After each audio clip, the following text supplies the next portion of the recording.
Hello everyone. आज हम देखते हैं इंद्रिय उपक्रमणीय अध्याय 8। अब देखते हैं पंचपंचक। पंचपंचक देखते हैं। पंचपंचक यानी पाँच और एक एक के पाँच पाँच, तो 5 × 5 इंद्रिय पंचपंचक देखते हैं। वे प्रथम पंच ज्ञानेंद्रिया। 5 ज्ञानेंद्रिया कौन सी होती? श्रोत्रेंद्रिय, स्पर्श, चक्षु इंद्रिय, रसना, घ्राण। श्रोत्र, स्पर्शन, चक्षु, रसना और घ्राण। श्रोत्र इंद्रिय, स्पर्श इंद्रिय, चक्षु इंद्रिय, रसेंद्रिय एवं घ्राणेंद्रिय। ठीक है। इंद्रियों के द्रव्य देखते हैं। 5 इंद्रियों के द्रव्य। तो इंद्रिय द्रव्य क्या है? आकाश, वायु, अग्नि, जल, पृथ्वी। पंच महाभूत। इंद्रिय द्रव्य क्या होता है? श्रोत्र। श्रोत्र के लिए क्या होता है? आकाश। स्पर्श के लिए वायु। चक्षु तेज यानी अग्नि के लिए। और रस का ज्ञान जल महाभूत के द्वारा होता है। और घ्राण पृथ्वी। पंच इंद्रियों के अधिष्ठान। 5 इंद्रियों का अधिष्ठान का है, यानी कि इंद्रिया होती का है। तो श्रोत्र इंद्रिय होती है कान में, स्पर्श इंद्रिय त्वचा, चक्षु इंद्रिय नेत्र, रसन इंद्रिय जिह्वा में और घ्राण इंद्रिय नासिका में। ये इसके अधिष्ठान है। 5 इंद्रियों के अर्थ। श्रोत्र इंद्रिय शब्द का ज्ञान कराती है। स्पर्श इंद्रिय स्पर्श का ज्ञान कराती है। चक्षु इंद्रिय रूप का ज्ञान कराती है। रस इंद्रिय रस का ज्ञान कराती है। और घ्राण इंद्रिय गंध का ज्ञान कराती है।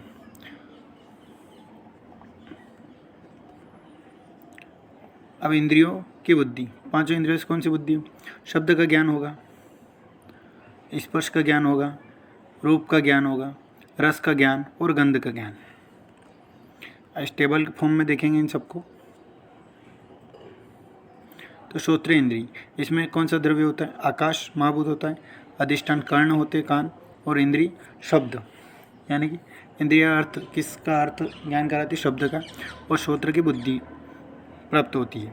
स्पर्श जैसे वायु का महाभूत होता है। त्वचा में अधिष्ठान होता है इसका। और स्पर्श का ज्ञान का इंद्रिय अर्थ स्पर्श है और स्पर्श का ज्ञान कराता है। चक्षु इंद्रिय अग्नि महाभूत होता है। अधिष्ठान अक्षी यानी नेत्र होते हैं। और इसका इंद्रिय अर्थ रूप यानी कि देखने का कार्य करती है। और इससे चक्षु की बुद्धि होती है, यानी कि देखने की बुद्धि।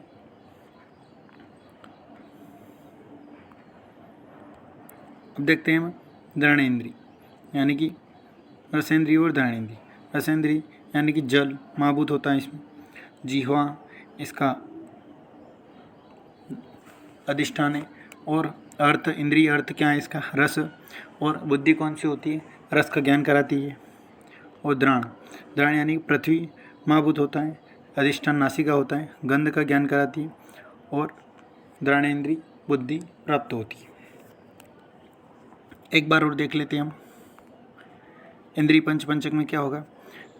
यानी कि 5 इंद्रियाँ हैं। पंच इंद्रियाँ कौन कौन सी होती? श्रोत्र, स्पर्श, रूप, रस, गंध।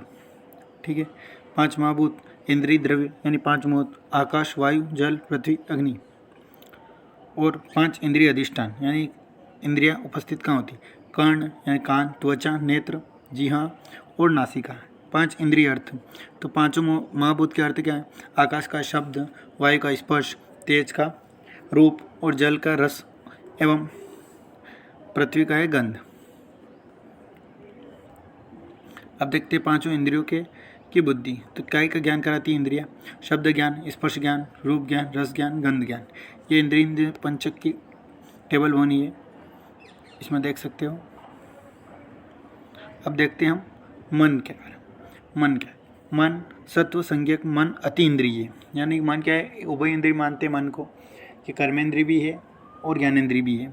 तो मन एक उभय इंद्रिय है, अति इंद्रिय भी बोलते हैं इसको। मन का व्यापार अपने सुख दुख आदि विषय और आत्मा की श्रेष्ठता के अधीन है। सत्व संज्ञक मन अति इंद्रिय है। मन का व्यापार अपने सुख दुख आदि विषय और आत्मा की श्रेष्ठता के अधीन है। मन सभी इंद्रियों की चेष्टाओं का प्रधान है। मन सभी इंद्रियों की चेष्टाओं का प्रधान है, कारण है। मन के पर्याय क्या है? अति इंद्रिय, सत्व, चेतना यानी आत्मा का पर्याय। अति इंद्रिय, सत्व एवं चेत ये मन के पर्याय है। इंद्रियों के विषय ग्रहण की प्रक्रिया, इंद्रियों का अपने विषय का ग्रहण किस प्रकार होता है उसकी प्रक्रिया। श्लोक देख लेते हैं। मना पुरस्सर सराणि इंद्रियाणि अर्थ ग्रहणम समर्थानि भवन्ति। मन पुरस्सर मन के अधीन, मन की प्रेरणा से, मन के साथ, मन के अधीन यानी मन जो कार्य करता है, मन के प्रेरणा से मन के साथ इंद्रियां अपने अपने विषयों के ग्रहण करने में समर्थ होती है। यानी कि मन अपनी जो इंद्रियां है वो अपने विषय के साथ जो उनके अर्थ को ग्रहण करने में सक्षम होती है, समर्थ होती है। तो मन के अधीन, मन की प्रेरणा से मन के साथ जो इंद्रियां अपने अपने विषयों को ग्रहण करने में समर्थ होती है। यानी श्रोत्र इंद्रिय है तो उसका विषय है शब्द, तो उसका ज्ञान होना चाहिए। पंच ज्ञानेंद्रिय, पंच इंद्रिय बुद्धि, पंच इंद्रिय बुद्धियाँ यानी इंद्रियों के अर्थ, इंद्रियों का अर्थ पता होना चाहिए। इंद्रियों का अर्थ मतलब अपन देखते हैं श्रोत्र का अर्थ होता है यानी कि आकाश महाभूत में शब्द, उसका अर्थ है मन और आत्मा के सन्निकर्ष से उत्पन्न होते हैं। इंद्रियों का अर्थ किस प्रकार उत्पन्न होते हैं? इंद्रियों का अर्थ मन और आत्मा का सन्निकर्ष होता है, तब उनके अर्थ उत्पन्न होते हैं।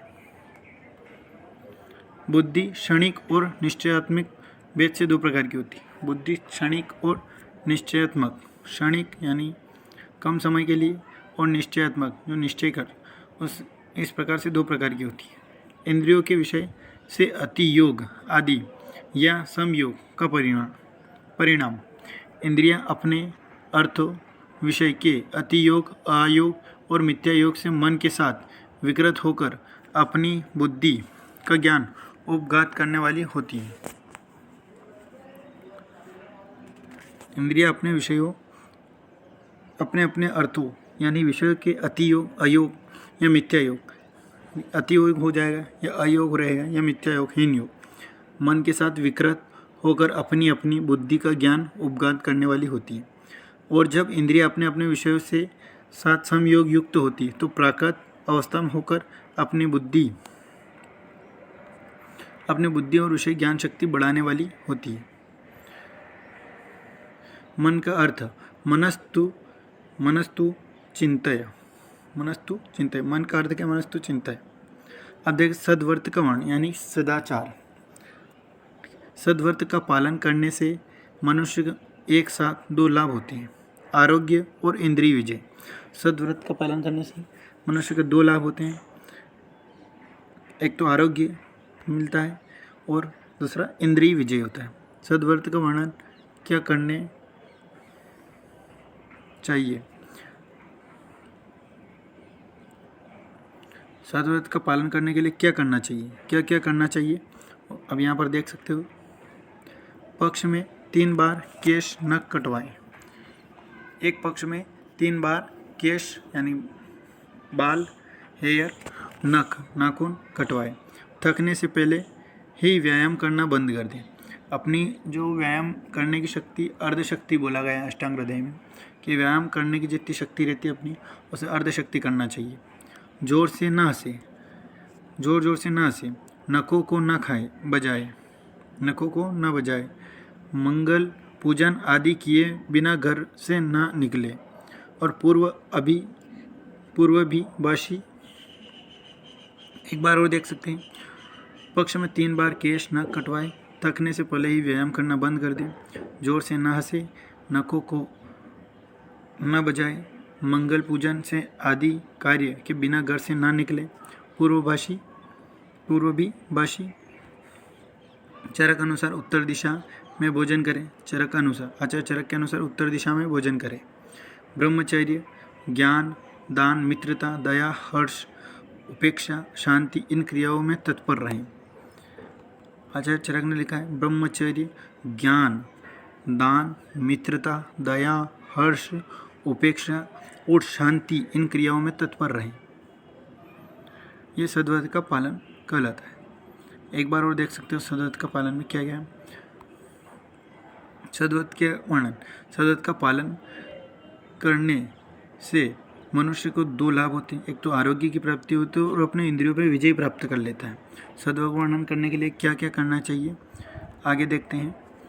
पक्ष पक्ष में 3 बार केश नख कटवाए। थकने से पहले व्यायाम ही करना ही बंद कर दें। जोर से ना हंसे, नखों को न बजाए, मंगल पूजन आदि किए बिना घर से ना निकले, पूर्व भी भाषी चरक अनुसार उत्तर दिशा में भोजन करना चाहिए। ब्रह्मचर्य का पालन करना चाहिए। ज्ञान, दान, मित्रता, दया, हर्ष, उपेक्षा, शांति इन सभी क्रियाओं में तत्पर रहना चाहिए।